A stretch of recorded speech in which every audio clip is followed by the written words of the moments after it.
Good morning, viewers. You're watching Republic TV and my name is Kriti Mehta. Welcome to today's segment of Quick Morning, where we delve into the latest news and updates from across the country and around the world to set the tone for your day. From tracking the Prime Minister's visit to inaugurate Asia's second largest Iskon temple to Sharad Pawar hinting at a split within the Indie bloc. Stay tuned to Republic TV as we bring you the ground realities of these developments. And that's not all. We'll also be bringing you stories from the realms of business, sports and entertainment in our jam-packed lineup for this morning. So let's kickstart today's Mega News Day here on Republic, as always with the nation first, this quick morning.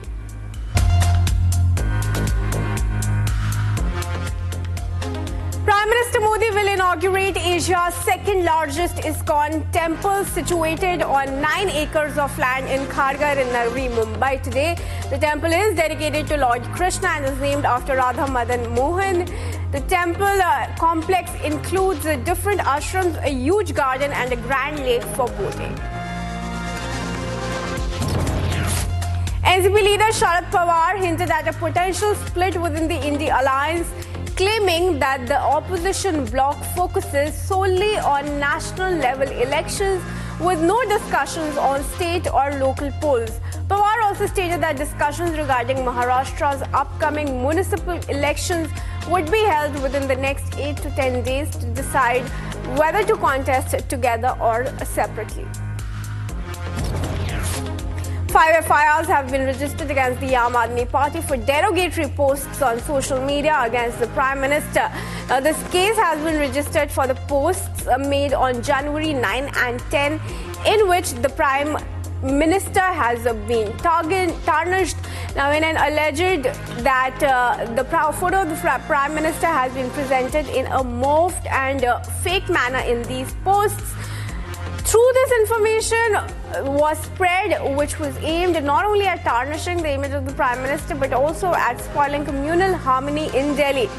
At the same time, the Aam Aadmi Party has not yet reacted to the matter. Rajasthan High Court granted interim bail till March 31 to self-styled godman Asaram, who is serving life imprisonment in a 2013 rape case. Now, this comes a week after the Supreme Court granted him bail till March 31 in another case, observing that he suffered from various ailments and needed treatment. Soon after the top court granted him relief on medical grounds, Asaram's counsel moved a suspension of sentence plea in the High Court. Now, 3 people, including a woman, were trapped under the debris after an under-construction well caved in at a village in Madhya Pradesh's Chhindwara district. Superintendent of Police Ajay Pandey informed that all 3 are alive and efforts are on to pull them out of the debris. After receiving information about the collapse, SDRF and police teams rushed to the spot and launched a rescue operation using earth-moving machines. Manipur Chief Minister N. Biren Singh called for the assistance of veterans of the armed forces to resolve the ethnic crisis and bring peace to the northeastern state. Later, in a post on X, Singh said that despite being small in population, Manipur has contributed a host of high-ranking officers to the Indian Army, including across the entire northeast. And moving on, the first Amrit Snan of the Maha Kumbh took place on Makar Sankranti at the Triveni Sangam, in which around 3.5 crore devotees took a holy dip. Seers from various akharas, including Naga Sadhu ascetics, led the rituals. The event began early at 3 a.m. with rose petals showered from helicopters on the devotees. The Amrit Snan marks a key spiritual event at the Mahakumbh, which occurs once every 144 years. The Mahakumbh will continue until February 26, with more special bathing dates to come. You are from Italy? Italy, Milano. What's your name? Cinzia, my name is Cinzia. I'm very happy to be in India because I love India and very happy to be in the Kumbh Mela. So you wear Indian get-up like bindi and dupatta? Yes, How's this experience? because it's the 6th time for me in India. Okay. And even if I have an husband, but I love bindi, yes. And we are tracking the top business stories for the day. We bring you the latest updates on India's economic landscape. From TikTok's parent company ByteDance considering to sell the platform to billionaire Elon Musk, to Europe's largest pension fund selling its entire €571 million stake in Tesla. Stay tuned as we delve into these key highlights shaping the business world today. Following Mark Zuckerberg's statement over the poll loss of incumbent governments after the COVID-19 pandemic, BJP MP Nishikant Dubey said that on January 14, his team will soon summon Meta CEO Mark Zuckerberg over his statement. Now, in a post on social media platform X, Dubey said that the committee will summon the Meta chief for alleged misinformation and for tarnishing the image of the country. Union Minister Ashwini Vaishnav also hopped on the bandwagon and called Zuckerberg's statement factually incorrect. Vaishnav reflected upon the government's policies and efforts to navigate through the pandemic. He also said that Prime Minister's decisive third-term victory is a testament to good governance and public trust. As TikTok fights against time to retain its US market, TikTok's parent company ByteDance is considering selling the platform to billionaire Elon Musk, who also holds the biggest shares in Twitter and Tesla. The app's future heavily depends on a pending US Supreme Court decision, as Trump administration alleged that TikTok is a threat to the country's national security. But why is Musk the first option for the Chinese despite the billionaire closeness to Trump? One of the reasons for this is Musk's strong business ties to China through Tesla makes him a potentially strategic ally for the Chinese government. Further, there are looming threats that Musk's other social media platforms, X, might take over TikTok's massive user base and valuable data. On a financial front, TikTok's US operations are estimated to be worth $40 billion to $50 billion, a significant sum even for Musk. Now, the billionaire paid $44 billion for Twitter in 2022 and is still paying off substantial loans from the deal. It remains unclear how Musk would finance another acquisition of the magnitude, or whether he would need to sell other holdings to fund the purchase. And the second of two multi-purpose vessels being built by L&T shipyard for the Indian Navy was launched in the presence of Defence Secretary Rajesh Kumar Singh, Defence Secretary, on January 13 at Kattupalli in Chennai. The ship has been named Utkarsh, which means superior in conduct, and is synonymous with the multidimensional role envisaged for these platforms. These multi-purpose vehicles and vessels will be capable of towing ships, launch and recovering various targets, operating unmanned autonomous vehicles, and acting as a trial platform for various indigenous weapons and sensors under development. The 106-meter vessels are designed to achieve a maximum speed of 15 knots. This endeavor is in line with the Indian Navy's efforts towards indigenous shipbuilding, and the launch of this vessel by a private Indian shipyard showcases the country's strides in indigenous shipbuilding in consonance with the Government of India vision for Atmanirbhar Bharat and Make in India initiative. And Stitching Pension Funds ABP, Europe's largest pension fund, has sold its entire €571 million stake in Tesla in the third quarter of 2024. Now, according to reports, the decision was partly due to disagreements with Elon Musk's remuneration package. The sale follows ABP's June vote against Musk's record-setting pay package, which was initially valued at $2.6 billion but escalated to $56 billion before being struck down by a Delaware judge in December. The company's decision was also influenced by concerns over poor working conditions at Tesla. Additionally, the pension fund factored in costs, returns, and its commitment to responsible investment, which made the call. For long enough, there have been rumors that AI or artificial intelligence is going to replace several jobs, and now Meta chief has predicted that a certain kind of jobs will be replaced by artificial intelligence. Now, according to Zuckerberg, AI can effectively replace jobs related to coding.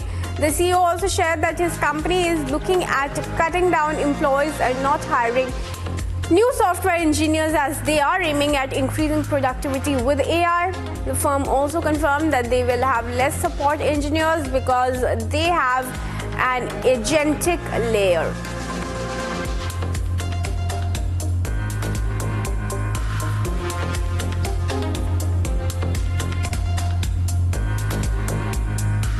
And moving on to our international segment where we are tracking the ground pulse of some of the biggest global headlines.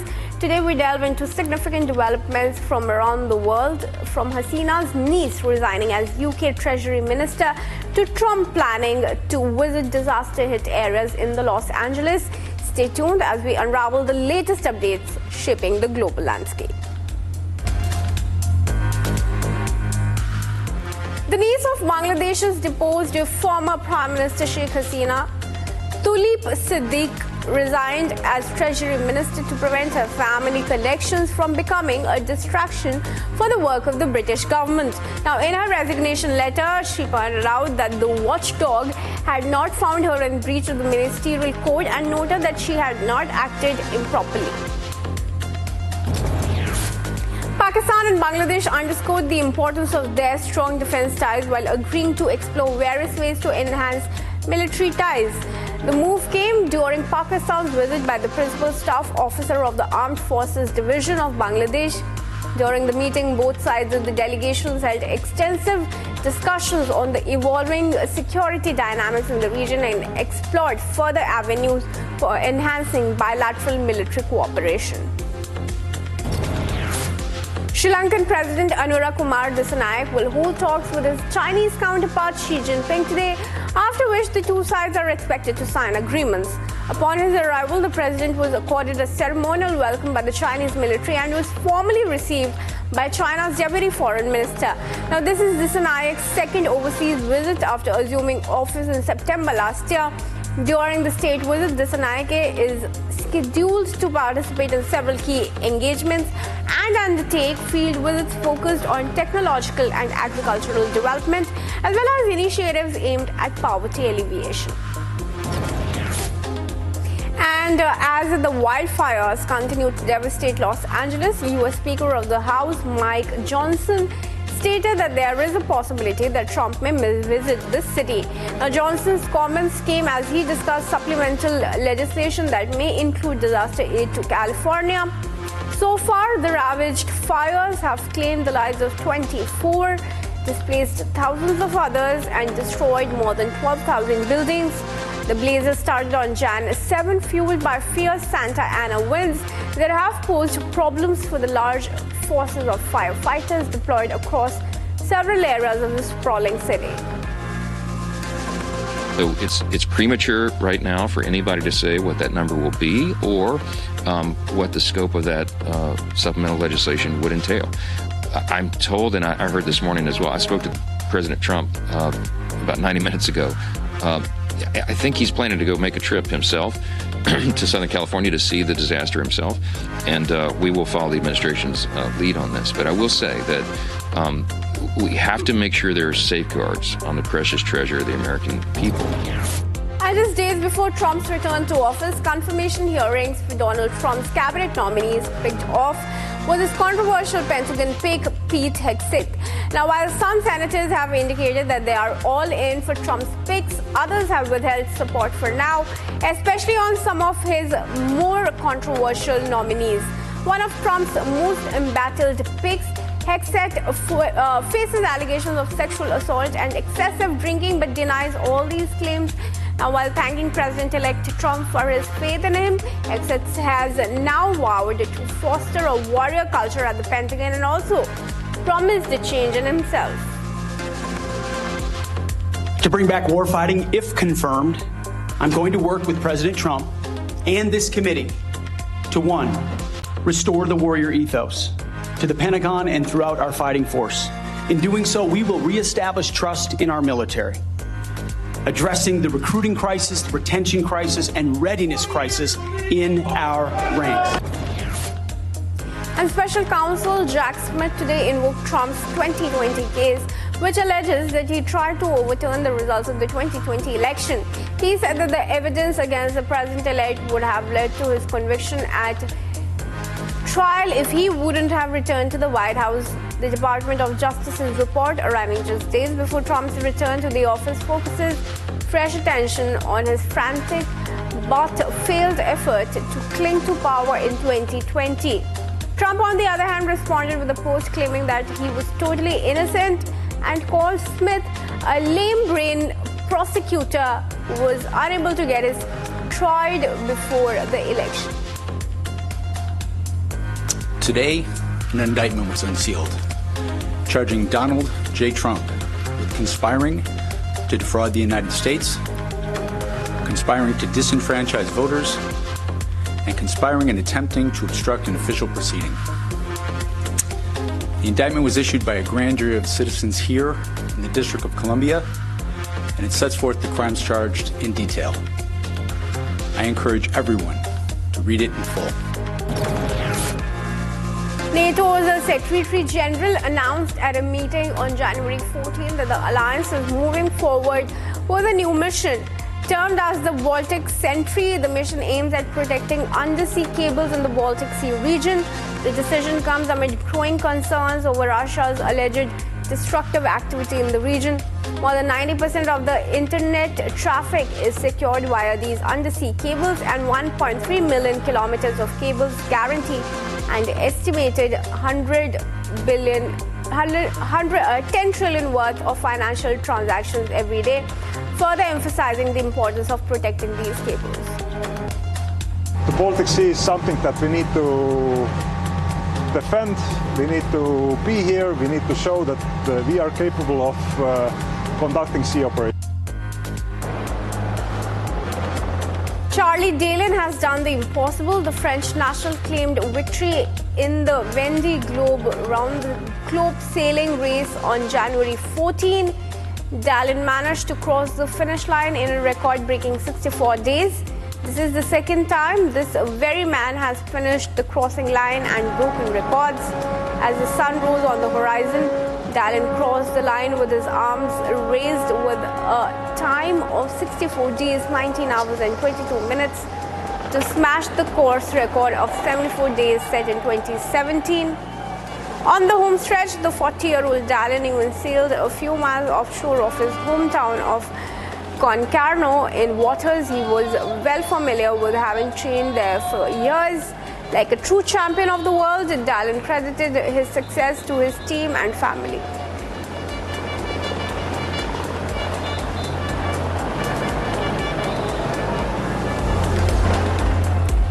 And coming up next, we have stories from the action-packed world of sports and entertainment.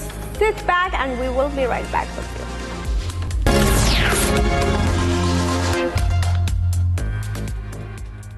Indian stars Virat Kohli and Rishabh Pant feature among Delhi's probables for the remainder of Ranji Trophy, but their participation in the premier domestic red ball tournament remains in doubt.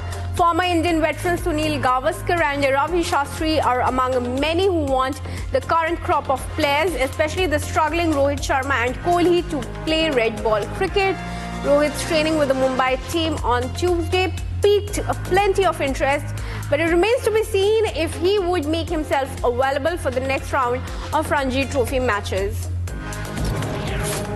PV Sindhu and the celebrated doubles pair of Satvik Sairaj, Ranike Reddy and Chirag Shetty had to toil to advance to the second round of the USD 9,50,000 Indian Open Super 750 badminton tournament as home shuttlers experienced a mixed day. After missing the season-opening Malaysia Open Super 1000 due to her wedding in December, Sindhu looked a bit rusty but managed to battle through a 21-14, 22-20 victory over world number 24 Sang Shuhyun of Chinese Taipei. And Gautam Gambhir's position as head coach will be revalued and reevaluated on the basis of India's Champions Trophy performance next month amid concerns that there is discontent in the dressing room due to his push to end the long prevalent superstar culture in the team. Since Gambhir took over in July last year, the Indian team has lost 6 out of 10 tests and also a bilateral ODI series in Sri Lanka. England pacer of Pakistani heritage Saqib Mahmood will miss the team's training camp in Abu Dhabi due to delay in getting his India visa for the limited overs tour.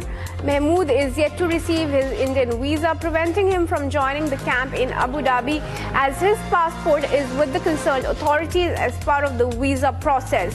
However, he is expected to receive his visa before a batch of cricketers leave for Kolkata. Indian speedster Jasprit Bumrah might have not ended up on the winning side in the Border Gavaskar Trophy with his team, but he has been rewarded with the Player of the Month award for December 2024 on the back of the insane performance in the 5-match BGT, which was also hailed by one of the best in Australia ever. Bumrah has edged out competition from Australian captain Pat Cummins and South African quick Dane Peterson to bag the last monthly honour of 2024. This is the second time that Bumrah has been named as the Player of the Month twice in a year, as he was also chosen as the best cricketer for June after playing a vital role in India's T20 World Cup 2024 that month. And after an underwhelming performance in the Border Gavaskar series, Shubman Gill is in line for domestic red ball exposure as he has confirmed his availability in the next Ranji Trophy match for Punjab. Gill, who last played the Ranji Trophy in 2022, will be available for selection in Punjab's clash against Karnataka at the M. Chinnaswamy Stadium starting on January 23. The star top order batter didn't have a great outing in Australia in the recently concluded BGT series. Gill made 93 runs in 3 test matches he played in Australia at an average of 18.6. He had a few starts but could not convert them to a noteworthy score, with 31 being his top score of the series. KL Rahul, whose ability to keep the wickets came in handy during the ODI World Cup in terms of providing balance to the side in Rishabh Pant's absence, is unlikely to retain the role behind the stumps for the Champions Trophy. Rahul will be in the squad but might just be a middle-order batting option, with Rishabh Pant being the front-runner for the wicket-keeper's slot. The hustle will be for the backup keeper spot, and the race is between Dhruv Jurel, Sanju Samson and Ishan Kishan.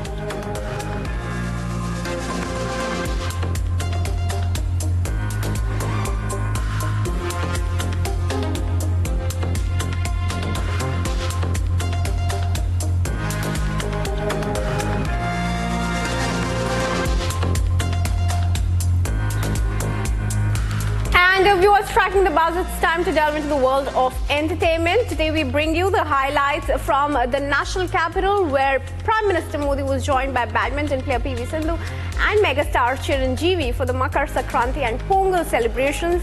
This and more as we unravel all the latest updates from the entertainment industry this morning. And Prime Minister Modi was joined by megastar Chiranjeevi and badminton player PV Sindhu for the Makar Sankranti and Pongal celebration in the national capital. The celebrations took place at the Telangana BJP President Kishan Reddy's residence. Along with Prime Minister Modi, the event was also graced by Lok Sabha Speaker Om Birla, among other dignitaries.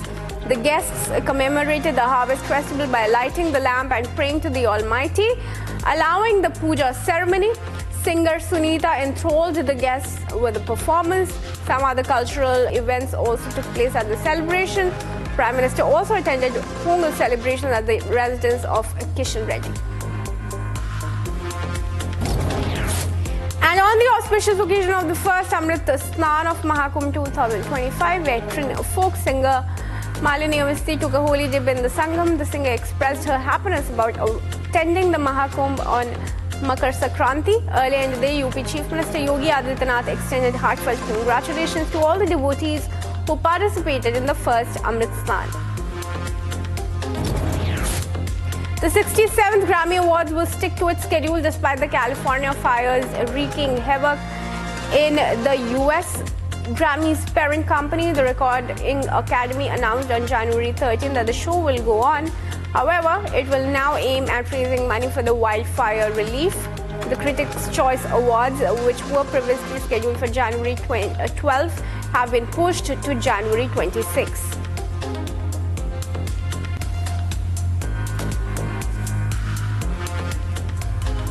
And that's a wrap on this segment of Quick Morning. But stay tuned to Republic viewers. We come back with all the news stories from across the nation and around the world through the day today.